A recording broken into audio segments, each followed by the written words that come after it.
All right, look, that was kind of blowing me, the intro, guys. But look, welcome, Corinne Wiggins. This is another segment of the Glory Stories. Uh, I don't know what was going on there, but hey, man, look, the Glory Stories. We always gonna have the devil trying to attack us, so trying to definitely interrupt, cause some friction. But really do. I'm excited for you all to be joining us tonight. As you can see, have a gentleman up here by the name of Austin Jackson. What we're gonna do is kick it off with what we like to call a couple quick hits, and hopefully you all can enjoy what we got going on tonight. Austin, you ready, brother? I'm all for it. Appreciate you having me on. All right, absolutely, brother. Here we go. Quick hits. They brought to you by the Forgiving Sons. Forgiving Sons, nonprofit organization. If you're around the Durham, Raleigh, Durham area, you want a young man or you know of a young man that make a benefit. He'd like to be a part of a leadership group or surround himself with leaders, leadership enhancement. We'd love to have them. Everything that you see brought to you by them. You're going to reach out. Feel free to reach out to me. Instagram, Facebook. You can go to Forgiving Sons and/or the Glory Stories or at Corinne Wiggins, however you see fit. Or feel free to go to forgivingsons.org, see some more information there. As well as this evening, please be engaged, interact with Austin, with some of these questions that you may have just to kick us off. It's going to be fun. He don't know nothing about what's going on, guys, so definitely don't judge him too much. It's quick hits. We do it off the top of the dome, so it's very fun. But please share it, comment, like, subscribe, whatever the case may be, what you see fit. We let the Lord lead there. Matter of fact, first and foremost, we keep the main thing the main thing. Speaking of the Lord, let me pray, and then we can jump into it. And I pray, Lord, I just thank you for this opportunity. I thank you for your grace, your mercy, God. I just thank you for this platform. I thank you for Austin and his story. Lord, I thank you for the things that you're doing in his life, you're going to do in our lives, Lord. And I pray that you continue to show us your way and let us stop moving in ours. I love you and I thank you. And it's in your son Jesus' name I pray. Amen. Absolutely. Let's get it. Here we go. The quick hits. Question number one. Here we go, Austin. It says, what has a face and two hands, but no arms or legs? What has a face and two hands, but no arms or legs? Study long, study wrong. Face, two hands, hands. We ain't gonna judge you. Oh, Hey, let give us something. Try something. What you got? face, two hands. I have no clue. A face, two hands. What's two hands? I'm trying to think. I have no clue. No problem with it. Look, hey, it catch you off guard. Look, y'all. It's a Look, riddle. like I said, it's fresh. It's new. You don't know nothing about it. Look, it's just hey, we kick it off. Here it is. But the answer is here it is. It's a clock. Oh, Right. that was an easy one too. Right. Yeah, Jeez, it is. Absolutely. It got a face, two Yeah. hands. Absolutely. But no arms or legs. It's a clock. Yeah. All right, here we go. Number two. Here we go. What rock group consists of four famous men, but none of them sing? What rock group contains? Yep. A rock group that consists of four famous men. Is this a riddle or is this like an actual group? This is hey, quick hits. I led you. God. But none of them can sing. What? Yeah, man. Hey. I know rock groups, but they all sing. I don't know. Yeah. Well, hey, it's a good one, brother. Anybody else know? Anybody? Somebody might know. They might know. Well, the answer is here we go. Mount Rushmore.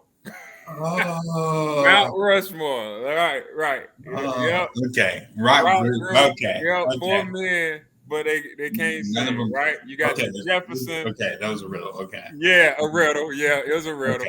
Okay. You got Lincoln over there, Jefferson, Roosevelt, Washington. Yeah, you got your four. Here we go. Last one. Here we go. I travel all around the world, but never leave the corner. What am I? I travel all around the world, but I never leave the corner. What am I?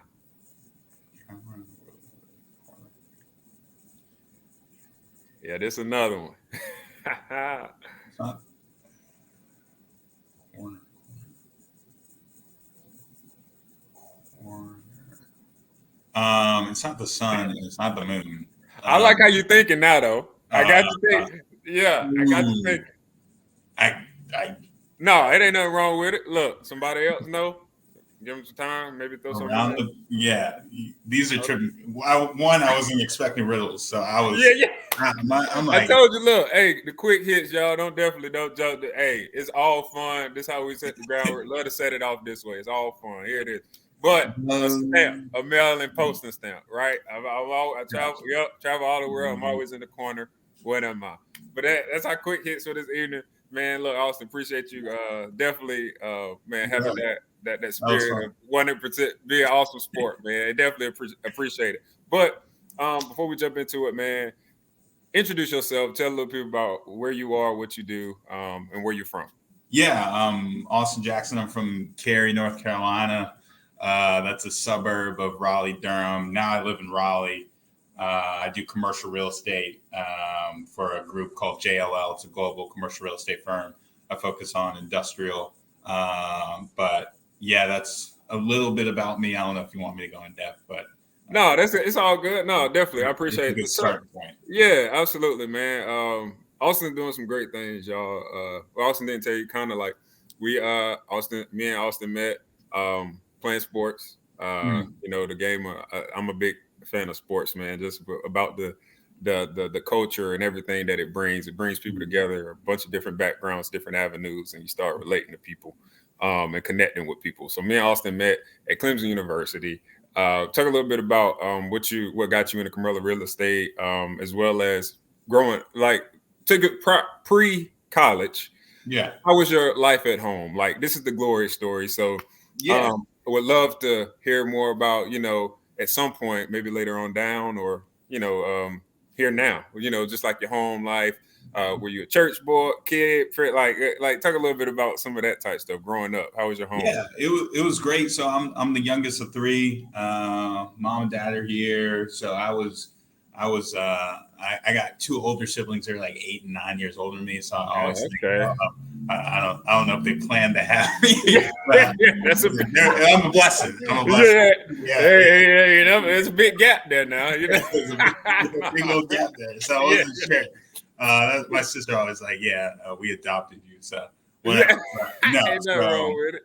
So since I was probably I started playing sports kind of early on, 8, kind of played everything, and then 8 years old and on. And so obviously because of the age gap, my brother and sister were off in college by the time I was like in fifth Right, grade. yeah. But I What was, college did they go to?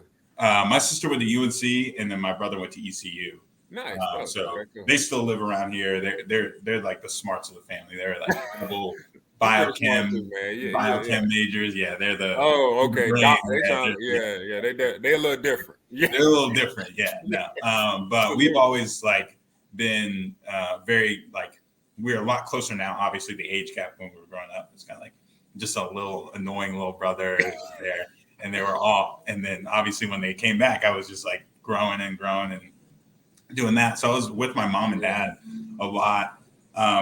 We grew up going to church a little bit early on. My mom and my dad both, when they were younger, they went to church a lot. And my dad had moved down here. They had lived in many different places before I was born down here, and they've been here for like 30 years. So we went to church a lot early on, and then everybody was like, brother and sister went off to do their thing. So everybody kind of was like, all right, No, I whatever. understand. We were always, big believers in, the faith, Christianity and everything. And Yeah. I still am today. And so we still are. It just like, times were kind of like weird when we were just Yeah. everybody doing their own thing. So we never really made time after I was probably like in middle school to really like go. A lot of people in our family are still very much churchgoers, and then my grandparents who have all passed were big in the church, and they were very recognized in their communities. But yeah, that's how it went for the most part. And then I got to high school, decided I'm going to focus on football and track. So that's what I did. Crazy backstory about my high school coach. Anywho, don't want to get into that. That's a story for later. But anywho, grew up around my dad. My dad's a big business guy. He runs his own business. Yada yada. He's a diversity guy, and so I got to be in rooms and meet people that I you wouldn't meet at my age. Absolutely, yeah. And so he's helped me meet Coach Clark, who is my mentor. And Coach Clark played in the NFL, former agent, and used to own a NASCAR team. My dad used to own a NASCAR team. That's another story. That's another. That's very crazy. NASCAR, you don't hear that a lot. Like a lot of just African American males. My dad was the part of the second minority-owned NASCAR team ever.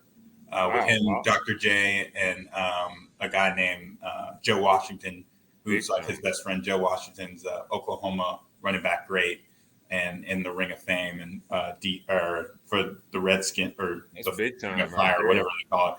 Yeah. And so this was back in the 90s. I was like probably one or two. Yeah. Obviously, they weren't that great because I'm not a NASCAR driver. Clearly not that great, but Coach Clark ended up being the third overall. And him and my dad had built a relationship over the years, and he was kind of, he's intertwined with all these college coaches, et cetera. So I ended up going to East Tennessee State for my first year of college. And, I had talked to Coach Sweeney a couple times. They were kind of pretty full, so I decided to go to East Tennessee. Yeah. Play in my mascot? Where's East Tennessee at? Johnson City, Tennessee. Johnson City, Tennessee. Oh yeah, it's so nowhere. Backwoods. Yeah, because I never heard of that. Oh yeah. I mean, I've seen I heard of it, but I don't know where it is. Like, don't go. Yeah. It's like near Bristol, Tennessee. Yeah. It's backwards. Yeah. Okay. I keep that in mind. Noted. Yeah. I played a fair amount. Like my freshman year, I played a lot, and I just didn't want to be in Johnson City, Tennessee. It was I was like, I don't want to be here. So Coach Clark reached out to Coach Sweeney, and he was like, all right, we'll bring him in. So I transferred to Clemson right after my freshman season at East Tennessee. So right in the spring, I joined the team, and that's how I ended up at Clemson. And it's a more in-depth story, but I'm trying to save time. No, absolutely, man, definitely. Like I mean, what you're saying is great, man. But and what you're alluding to, though, man, is being flexible, though. Like, and that's knowing you only live once, so knowing what you really want, and striving for it. If it doesn't feel right for you, then don't pursue it. And it was a journey getting there, and then Clemson was a journey in itself, and it's just like, people don't realize how much you put into, that sport. Exactly. As much. And sometimes, you get ingrained with, the business and political side of sports, and absolutely, it is what it is. No, definitely. And like, and I don't think it's just so much sports, man. It's sports, and, but I think what you're trying to, I would say, articulate in there is like, we become so enwrapped in what our goals and aspirations, that we almost like look at these things as idols. You kind of look at it like, this is you put it on a super high pedestal. Absolutely. There are other more important things. Absolutely. I'm chasing this. I'm trying to get this, like in this moment, this is the goal. This is what I'm trying to face. And this is what I'm trying to overcome. This is my giant. And this is I'm going to be the David to this giant. Like, I'm trying to slay this thing, and then what's next, and in that, though, you start realizing that, faith is like a huge thing in that. Like, it's a thing that it draws you closer to God and whatever your belief is, because when you're facing something and it's unknown, that's when you have to rely on something, and whatever that something is how you're going to triumph or fail in this circumstance. And a lot of people, they go through life not ever experiencing that, and it's like, it can be a difficult thing. Talk about where you may have developed your faith or your spiritual maturation? Like what maybe something that was what adversity you faced or that adaptability and things like that? I definitely retooled it at Clemson with Reggie, and those guys. I mean, a lot of Yeah, guys, like Darian, who were very, yeah, very religious central, and they weren't trying to force anything on you. And exactly. it's kind of like, hey, we're here for open arms. So like, obviously, you get into the situation, where you were a big dog at, whatever Exactly. high school you went to, and Right. facing all the big dogs. And Right. like, can I really do this? And do I really want to do this? I remember like I think it was after a junior year, I just like broke down. It was like right before like mat drills, and I was just like, I don't know if I can do this. Mentally just kind of checked out. Mentally just like worn out. Like Yeah. we're at the top, we're at Clemson, we're doing all this great stuff. Right. And then, it feels great, but like people don't know like the mental strain that it puts onto you.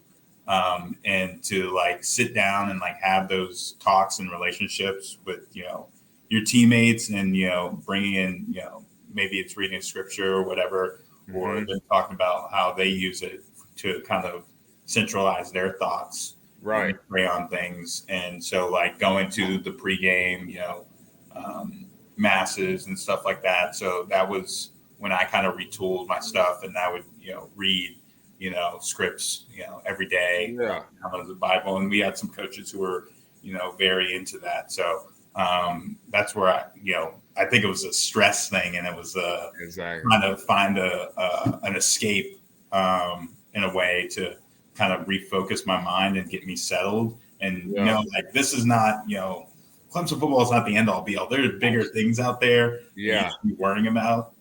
And so that really kind of helped retool my mind. Be like, okay, I can do this. I can do this. I've already been doing it. But like, there are other things outside of this realm, and people make it seem like Clemson football is the end all be all, but it's not. You gotta move on at some point.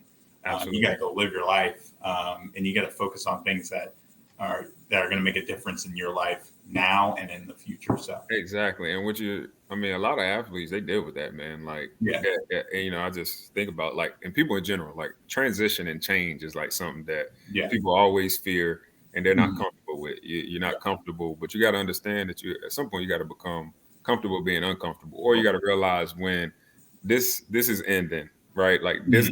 nothing lasts forever. Like only thing that lasts forever is eternity with Yeah, the Father. That's it. yeah, That's the only thing in life that's gonna be forever. And when you really grasp that, like forever, first off, pause. Like forever is crazy. Like we can't even like today is gonna end. Like the sun gonna rise, it's gonna set. Me and my girlfriend was talking about this earlier. Like we really can't process like us as human beings, literally what eternity and forever looks like. yeah, Like you can't, yeah. we're not going to be able to.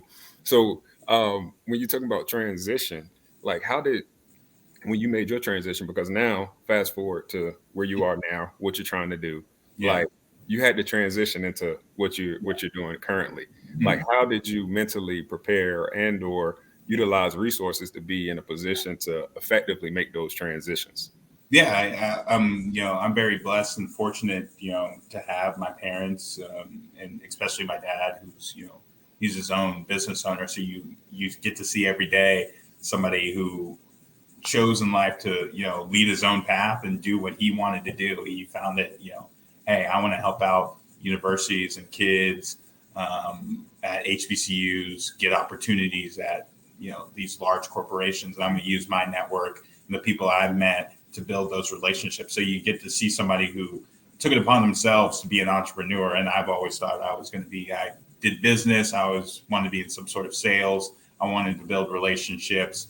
And do that in a different way. So I was already, having conversations with people, C-suite and up that I never, Big time. at Yeah. my age you would never think would be possible. So I was having those conversations at an early age, and then you realize, you get to Clemson, and you're like, oh, I'm not good. I'm not as good as I thought I was. So you start to be like, okay, what can I do to start making the shift to, my life after?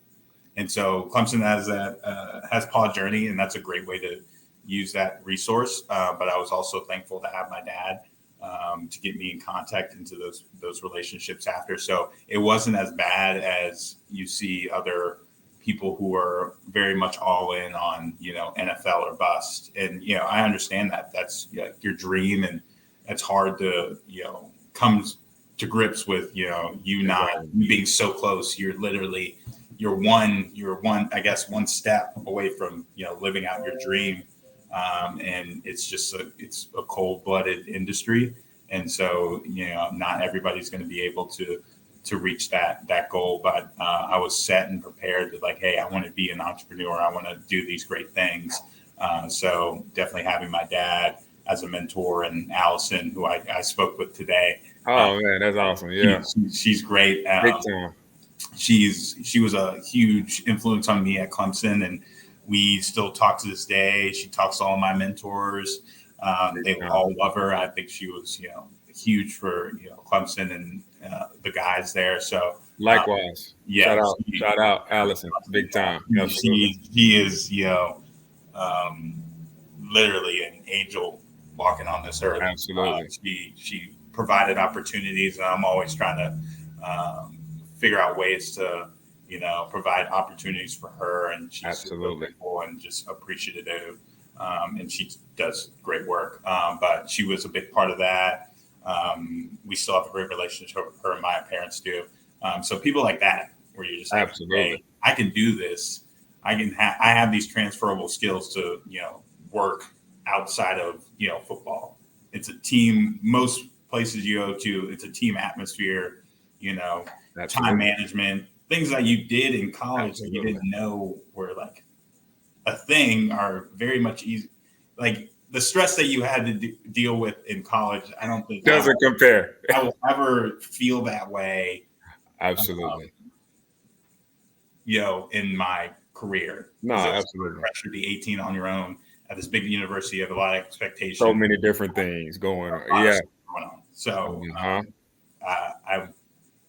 I think it's going well. You're doing I like to think so, but I think it was much easier than I've seen a couple of my other teammates go through, but I've just been blessed by, no, absolutely, man. And I definitely, what you're saying, man, is big time. And I like to, it's share a final focus.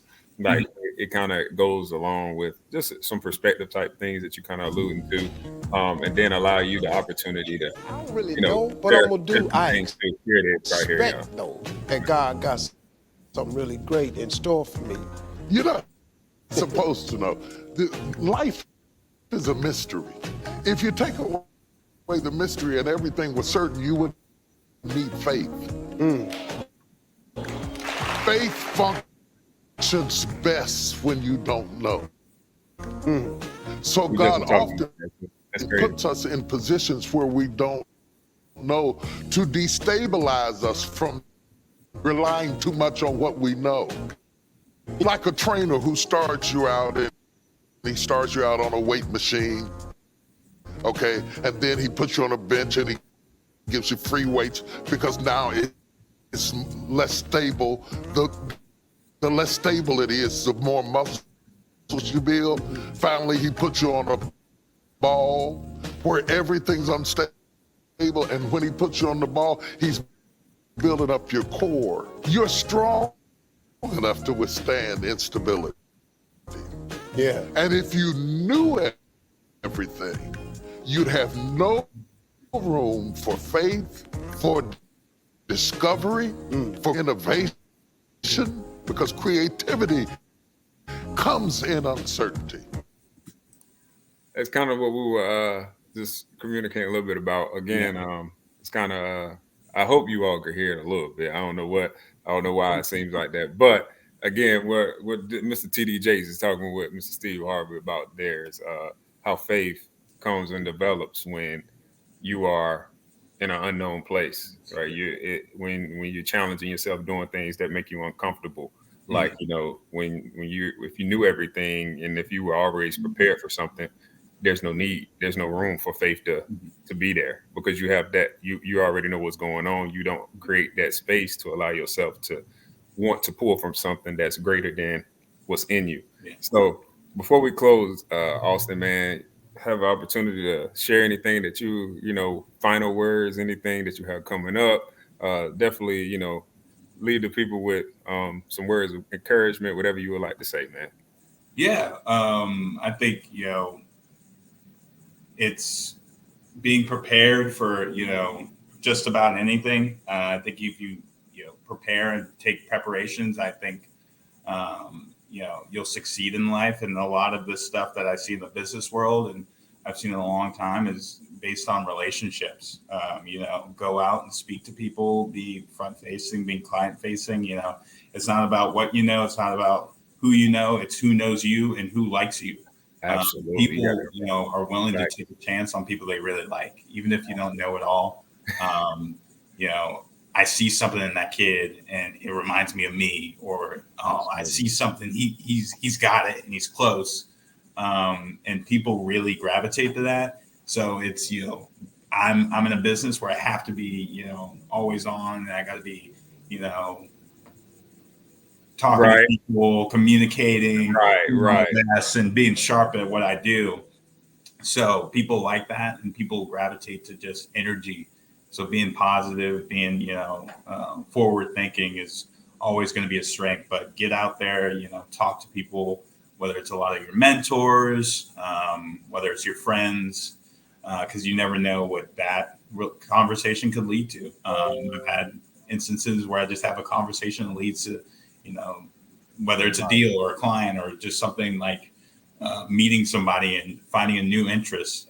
It's just, the way the world works. God created us to, be interacting with each other and having, in community, in village. Yeah, there you go. And so I think it's an important part, and it's something I definitely see in my world, in my train of thought. But